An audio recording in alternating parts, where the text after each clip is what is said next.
On September 26, 2023, California Governor Gavin Newsom signed into law a first-in-the-nation excise tax on firearms and ammunition.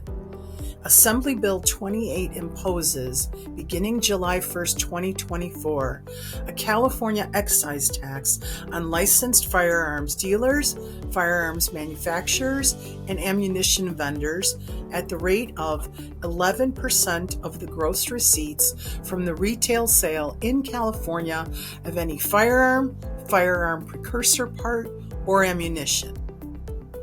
According to the California Department of Tax and Fee Administration, the CDTFA, the revenue from the firearms and ammunition excise tax is used after state administrative costs to fund school safety and violence prevention programs, education, research and response, including initiatives to prevent school shootings, bolster firearm investigations, reduce retaliatory violence, and remove guns from domestic abusers.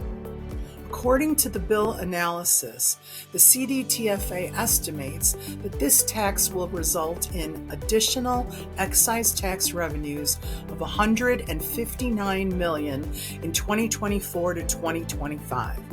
The tax revenue will be deposited into the state Gun Violence Prevention and School Safety Fund.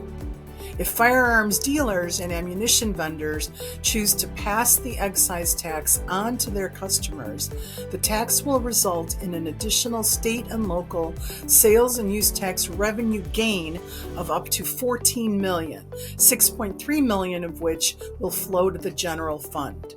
Revenue depends on the number of qualifying sales of firearms, precursor parts, and ammunition.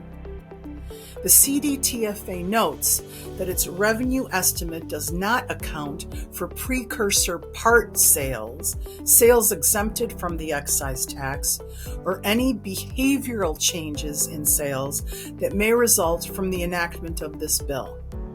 A firearm precursor part is any forging, casting, printing, extrusion, machined body, or similar article that has reached a stage in the manufacturing process, one where it can readily be completed, assembled, or converted to be used as the frame or receiver of a functional firearm, or 2, that is marketed or sold to the public to become or be used as the frame or receiver of a functional firearm once completed, assembled, or converted.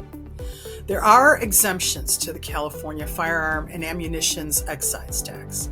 Exemptions apply to retail sales of any firearm, firearm precursor part, or ammunition to any active or retired peace officer or any law enforcement agency employing that peace officer, and retail sales of any firearm, firearm precursor part, or ammunition by any licensed firearms dealer, firearms manufacturer, or ammunition vendor in any quarterly period in which the total gross receipts from the retail sales of such items by such a licensed dealer, manufacturer, or vendor is less than $5,000.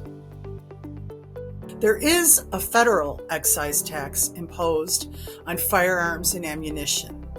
Internal Revenue Code Section 4181 imposes, upon the sale by a manufacturer, producer, or importer, a tax at a rate of 10% of the sale price of pistols and revolvers and 11% of the sale price of firearms other than pistols and revolvers, shells, and cartridges. The federal excise tax is administered by the Alcohol and Tobacco Tax and Trade Bureau and has been imposed for over 100 years, since February 25, 1919. On July 2, 2024, various gun rights advocacy groups filed a suit in the Superior Court of California in San Diego County, alleging that the imposition of the tax violates the Second Amendment. The The gun rights advocacy groups included in the lawsuit are the Second Amendment Foundation, the Firearms Policy Coalition, the California Rifle and Pistol Association, and the National Rifle Association, the NRA. Plaintiffs in the suit also include 2 individuals.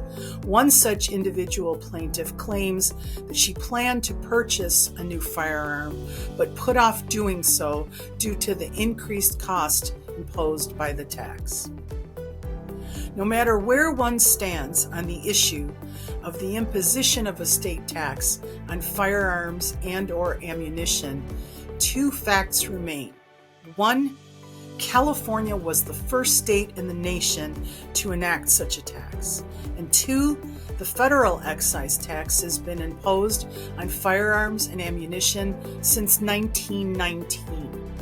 Any challenges to California's tax will have to address compelling arguments regarding its imposition.